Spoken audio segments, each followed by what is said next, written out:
in the season. Um, he was held out of Wednesday's game in Colorado because of the issue. So hopefully, if the Dodgers they did trade away Jonathan Broxton at the during the offseason, during the 2012 offseason. So the Dodgers, they need a closer right now. They got Kenley Jansen out there. He's done really well this year in replace of Broxton, and unfortunately this had to happen, especially in the part of the season where if you're a playoff team or a team that's looking to make the playoffs, you need to have all your good guys out there, and right now they don't have all their good guys out there right now for the Dodgers. They lost Kemp for a few games because of that crash in the outfield wall at Colorado. They just lost Jansen. They lost Billingsley. But I think hopefully things will get better for the Dodgers if the season moves along. And, hopefully this is going to be a season for the Dodgers will make the playoffs. Hopefully not. I said the Dodgers will make the playoffs with the 2 winks, wink, wink. So I don't think the Dodgers will make the playoffs this year. I'll say that again and again and again because the Giants, the pitch, and this is kind of again from Chandra. We have the best pitching. If I had a fantasy team and you had the choice of choosing the Giants pitching staff or the Dodgers pitching staff, 110%. I'll use the Giants pitching staff because the Giants pitching staff have so much better pitching than the Dodgers. I don't care if the Dodgers have Clayton Kershaw, if they have Josh Beckett, who's not even that good, if they have Chad Billingsley. Oh yeah, he's injured. Who they have Chris Capuano, who's not really that good. And oh no, here we go. Chandra is back on the show. Chandra, what do you have to say now? Hey, I feel disrespected for you saying that you hate the Dodgers. I thought you were a radio host. I thought you were supposed to be unbiased here. I have loved the Dodgers for 50 years, all my entire life. You can't disrespect that ballpark. You can't disrespect those amazing fans. Look, I respect the Giants. Okay, Chandra. No one disrespects my team. Chandra, I'm sorry. I think I overreacted by saying I hate the Dodgers. I'm not a big fan of the Dodgers. I have to respect their team because of getting Adrian Gonzalez and getting Hanley Ramirez. But I think the Giants, they're looking red hot right now mainly because they're playing the Astros, and then the next series they're playing the Cubs. So I think the Giants will win.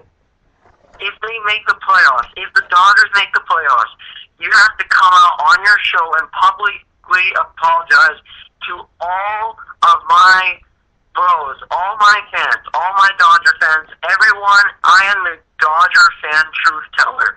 I know everything about the Dodgers. I know what to say about the Dodgers. And if they make the playoffs, you have to come out here and say that you're sorry. And if they win the World Series, you have to come out for a whole entire show and say that you're sorry and that you disrespected me, Chandra, and the rest of the Dodger fans. I feel completely and utterly disgusted. Bye. All right, Chandra. Well, I don't really have to worry about the Dodgers winning the World Series because they're not really going to. There's too many. There are two better teams in the National League that are better than the Dodgers. That's the Nationals and that's the Reds. And then, okay, he's off the phone. I don't really care now. So, and then also there's two other teams in the American League that are better than the Dodgers, the Rangers and the Yankees. So, even if it makes it to the World Series, you're not going to win the World Series.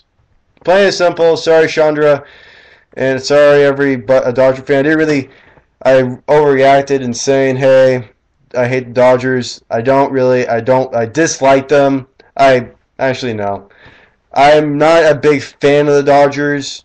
I respect the Giants more because I think it's just.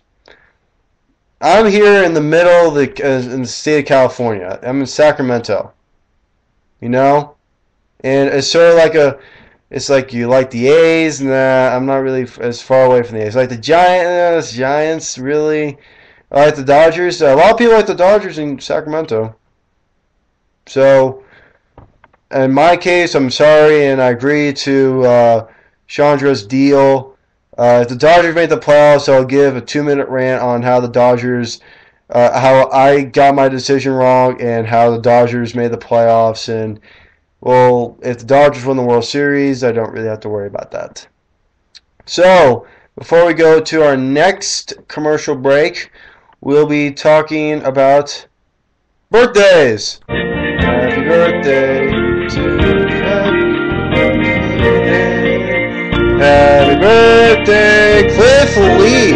Cliff Lee. It is his birthday, ladies and gentlemen. And that's a birthday song, and we will be doing that for this show and for a little bit longer. So today, on August 30th, is the Kansas City Royals second baseman and an infielder, I can say, Chris Getz. He is 30 today. Happy birthday, Chris Getz. Reds left-handed reliever Sean Marshall. He is 31 today, or pardon me, 30. Happy birthday, Chris Getz is 29. Adam Wainwright, he is the one that's turning 31 today. Happy birthday to Adam Wainwright. And then the notable name, which I stated earlier in the show, Cliff Lee. He is turning 34 today in his 11th season in Major League Baseball. Happy birthday to Cliff Lee. And when we come back, we'll go to a serious topic. The former Seattle Mariners outfielder Greg Hallman, his brother, has been acquitted for the murder of Greg Hallman, and we'll be coming back to Siemens All Out Baseball Show here on Spreaker.com. And we are back on the show here on Spreaker.com, Siemens All Out Baseball Show. And now we'll be talking about the Seattle Mariners outfielder Greg Hallman's brother. The brother of Greg Hallman, Jason Hallman, has been acquitted on the murder of his brother Greg Hallman in a Dutch court. Jason Hallman, he stabbed his brother last year, saying he was temporarily insane at the time. Greg Hallman was batting .230 in 35 games for the Mariners in 2011, and made starts at all three outfield positions before being optioned to AAA Tahoma. The 24-year-old Greg Hallman died after being stabbed in the neck on November 21st at an apartment in Rotterdam, Holland, or the Netherlands, reportedly following an argument over loud music.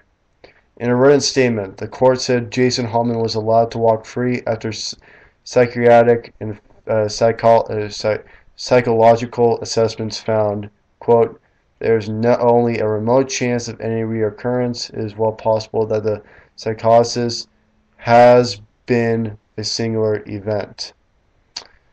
Hallman had already been released from custody 2 weeks ago after prosecutors joined defense attorneys in saying that he should be acquitted on mental health grounds. Born in the city of Haarlem, Netherlands, Greg Hallman played in the Dutch Pro League and was a part of the gold medal winning Dutch squad at the 2011 European Championship and played for the Netherlands at the 2009 World Baseball Classic. There's an article that if you guys are long readers, will like to see. It's called 17 Days in November. It is a story from an ESPN writer who talked about the 17 days in November before the murder of Greg Hallman. Greg Hallman was only 24.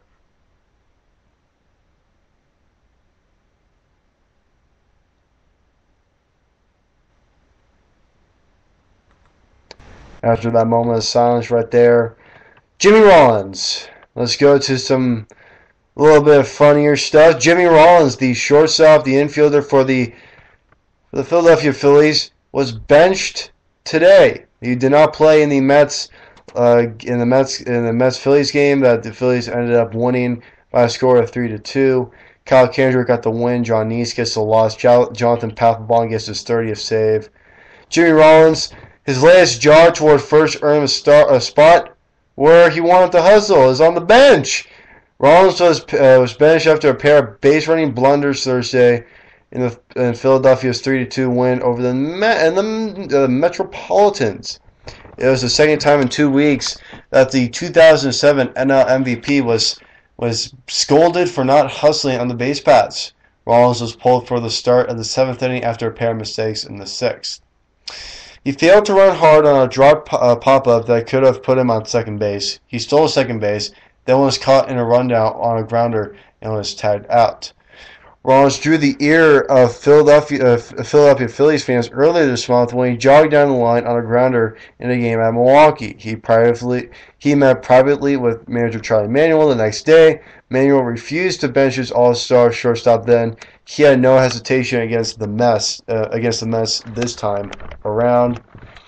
Manuel said Rollins' missing hustle was a poor reflection on the franchise. Manuel said, quote, "My frustration grows any time I see anybody not hustle. It grows if I see the other team not hustle." End quote. It's a scoring summary in the Mets-Philadelphia Phillies game. In the first inning, Baxter, don't really know first name, sorry. Baxter hit a home run to right center for the Mets 1-0. Scott Hairston hit a home run to left field, 2-0 Mets. Kevin Francis, he had an RBI single, makes it 2-1. Rollins scored on that one. Ty Wingington in the 4th doubles to left center. It'll turn out to be RBI double. And in the 5th, Brian Howard hits a sacrifice fly to bring in Kevin Francis from third. 3-2 is your final score. Phillies are now 62-69 on the season. They're 5 games below 500 at home. In the Mets, they go down now to 61-70, 31-5. That's their record away from Citi Field.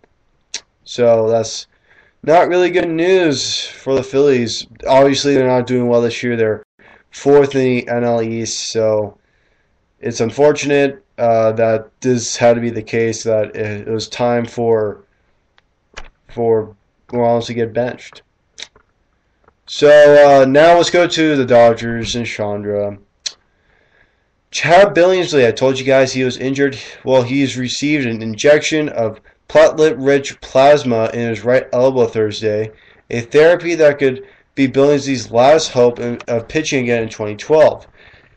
Billingsley went onto the disabled list on Saturday with inflammation in his elbow. This stint onto the DL is the second of the 2012 season for Billingsley. The PRP, or like I told you, the platelet-rich plasma, is an emerging treatment to help in the healing of tendons or ligaments without resorting to surgery. The Dodgers haven't ruled out the possibility that Billingsley will require Tommy John surgery, a procedure that will cost him most of the 2013 season as well. Castine, the doctor that put this all together, he said, quote, "There has never been a team in the history of Major League Baseball that has not been looking for pitching." There we go. Simple, sweet. There we go. Dodgers general manager Nick Colletti said that the talent pool that has either cleared waivers or remains on waivers is very thin now, quote unquote. Any player acquired after Friday will not be eligible for postseason play. So remember, guys, I told you that Joe Mauer, he's on waivers now. So if he gets acquired on Saturday, he's not going to be playing he's not going to be playing on the team during the playoffs. So that's obviously not a good thing for Mauer's favor if he is looking to go to a team that's looking to make a playoff run, or they're going to make the playoffs and they need him as the starting catcher. Like Robert said, the Angels are a very good team, but they're not a team that I really think that would be fit for Mauer, because one, they're not making the playoffs, and two, They're the Angels. They're not a playoff team really because they're third place in the AL East.